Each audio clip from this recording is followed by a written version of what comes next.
ایران اور سعودی عرب کے جو تعلقات ہیں ان میں کافی اچھی زبردست پیش رفت ہوئی ہے. مڈل ایسٹ میں ایک ایسا شفٹ دیکھنے کو مل رہا ہے جو مڈل ایسٹ اور ساؤتھ ایشیا کی جیو پالیٹکس چینج کر کے رکھ دے گا. ایران اور جو سعودی عرب کے جو تعلقات نارملائز ہوئے ہیں، ظاہری بات ہے اس میں چائنا کا بڑا کردار ہے. تو مسلم امہ کے لیے کتنا خوشگوار ایک سرپرائز ہے جو ملا ہے. اگر ایران سعودی عربیہ کے ساتھ اکٹھا ہو جائے اور پاکستان بھی اس میں شریک ہو جائیں اینڈ پاکستانز نیوکلیئر پاور، تو اب آپ سوچئے اسرائیل کیا سوچ رہا ہے. اس لیے آپ کو ابھی پتا ہونا چاہیے ہندوستان، اسرائیل اور امریکہ کتنا پریشر لائے گا پاکستان میں. ابھی ہم اس خبر پر ہی بات کر رہے تھے کہ ایران اور سعودی عربیہ کے بیچ ڈپلومیٹک ریلیشنز ری اسٹیبلش کرنے کا فیصلہ کیا گیا ہے، لیکن اسی کے ساتھ اس سے بھی بڑی ایک خبر سامنے آ رہی ہے. The Saudi crown prince is seeking a civilian nuclear programme from president Biden for this agreement. لیکن اس میں پاکستان کے بارے میں تو یہ ایک انتہائی افسوسناک مقام ہے. وہ عرب کنٹریز جن کا کہا جاتا تھا کہ ان کا تو تکیہ ہی پاکستان پر ہے، پاکستان کیونکہ ایک نیوکلیئر سٹیٹ ہے، یہ تو ایک کمپلیٹ شفٹ ہے ادھر بھی.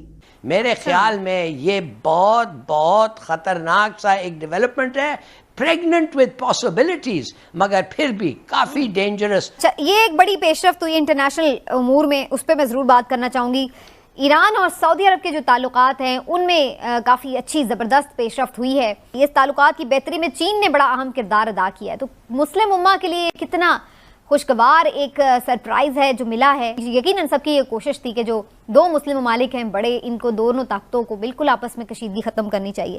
ہلالی صاحب، یہ کیسے یہ بریک تھرو ہوا ہے اور اس میں چائنا کا کیا کردار ہے؟ چائنا کا بہت بڑا کردار ہے. سعودی عربیہ اور چائنا نے بھی، ان کا ڈیزائر یہ ہے کہ یہ پیٹرو ڈالر کو ختم کرو، یا پیٹرو ڈالر کے ساتھ ساتھ ایک پیٹرو یوان بھی رکھیں. اور امریکہ جو ہے، امریکہ تو جو پیسے پرنٹ کرے اور جو بھی خریدنا چاہے وہ کر لیتا ہے، تو وہ کہتے ہیں کہ پیٹرو یوان بھی ہونا چاہیے. مگر اس سے بڑی بات یہ ہے کہ اگر ایران اور سعودی عربیہ اکٹھے ہو جائیں تو اب آپ سوچئے اسرائیل کیا سوچ رہا ہے. تو نیتن یاہو نے بیان دی، اسٹیٹمنٹ دیا ہے. نیتن یاہو نے کہا ہے کہ اس سے زیادہ خطرناک ڈیولپمنٹ اسرائیل کے لیے تو اب تک ہوا ہی نہیں ہے. اور وہ اور بھی سوچ رہا ہے اگر ایران سعودی عربیہ کے ساتھ اکٹھا ہو جائے اور پاکستان بھی اس میں شریک ہو جائیں اینڈ پاکستانز نیوکلیئر پاور، آپ سوچئے suddenly from nowhere, out of the blue, ہم دیکھ رہے ہیں کہ اسرائیل اور امریکہ کے خلاف ایک پاور گروپ بن رہا ہے.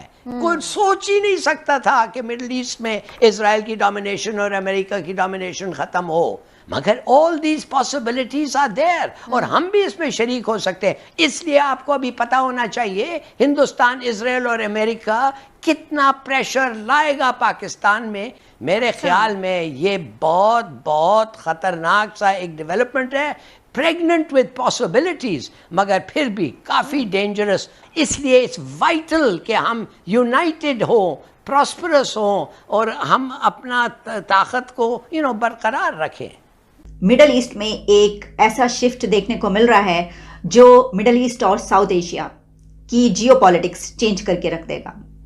ابھی ہم اس خبر پر ہی بات کر رہے تھے کہ ایران اور سعودی عربیہ کے بیچ ڈپلومیٹک ریلیشنز ری اسٹیبلش کرنے کا فیصلہ کیا گیا ہے، لیکن اسی کے ساتھ اس سے بھی بڑی ایک خبر سامنے آ رہی ہے. نیو یارک ٹائمز میرے سامنے اوپن ہے، جس میں یہ کہا گیا ہے کہ سعودی عربیہ نے اسرائیل کے ساتھ اپنے ریلیشنز قائم کرنے کے لیے ایک بہت بڑی قیمت اور کنڈیشن رکھ دی ہے امریکہ کے سامنے. The Saudi crown prince is seeking a civilian nuclear programme and security assurance from president Biden for this agreement. دیکھیے، جو میں نے یہ کہا کہ ایک بہت بڑا شفٹ ہے، اس کے بارے میں کہا جا رہا ہے کہ اگر یہ ڈیل سیل ہو گئی تو the deal could set up a major political realignment of the Middle East. اس سے پہلے یو اے ای نے ابھی کچھ عرصہ پہلے اسرائیل کو تسلیم کیا، اسرائیل کے ساتھ اپنے ریلیشنز اسٹیبلش کیے.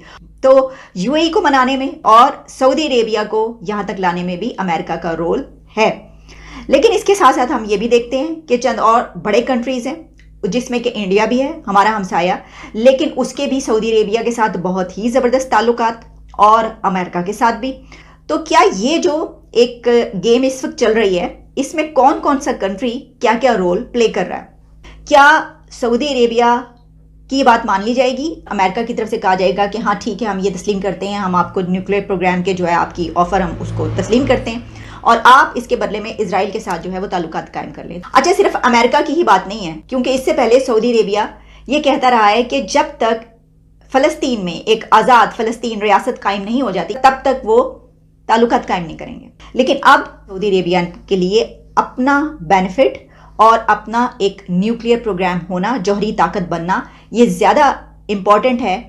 لیکن اس میں ایک اور اینگل بھی ہے، اور وہ یہ ہے کہ پیلسٹین بھی اس میں ایک بڑا سٹیک ہولڈر ہے۔ تو پیلسٹین کی طرف سے جو ان کی پہلے سے ایک تحریک انتفاضہ ہے، وہ کہا یہ جا رہا ہے کہ ایک نیو انتفاضہ دیکھنے کو ملے گی۔ لیکن اس میں پاکستان کے بارے میں تو یہ ایک انتہائی افسوسناک مقام ہے کہ جہاں پر ہمارے وہ برادرانہ کنٹریز، وہ عرب کنٹریز جن کا کہا جاتا تھا کہ ان کا تو تکیہ ہی پاکستان پر ہے، پاکستان کیونکہ ایک نیوکلیئر سٹیٹ ہے اور پاکستان کے پاس ایک بڑی فوج ہے، لیکن یہ تو ایک کمپلیٹ شفٹ ہے ادھر بھی۔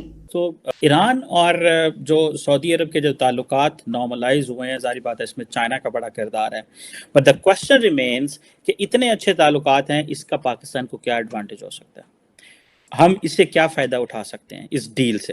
کیونکہ پاکستان کا مسئلہ یہ تھا، ہم سعودی عرب کے پاس جاتے تھے، وہ کہتے تھے ایران کے خلاف یہ کرو، ایران کے پاس جاتے تھے وہ کہتے تھے سعودی عرب کا یہ ہے، تو ہمیں بڑی مشکلات رہتی تھی۔ تو ہمارے نواز شریف صاحب اور عمران خان بھاگ جاتے تھے اور کہتے تھے ہم آپ کے مسئلے حل کرتے ہیں، کہ مسئلے ان کے کیا کٹاتے سا کرنے سن، ساڑھے اپنے مسئلے سن، ہم جاتے تھے پیسوں کے لیے۔ ہمیں کیا سیکیورٹی گارنٹیز آپ دیتے ہیں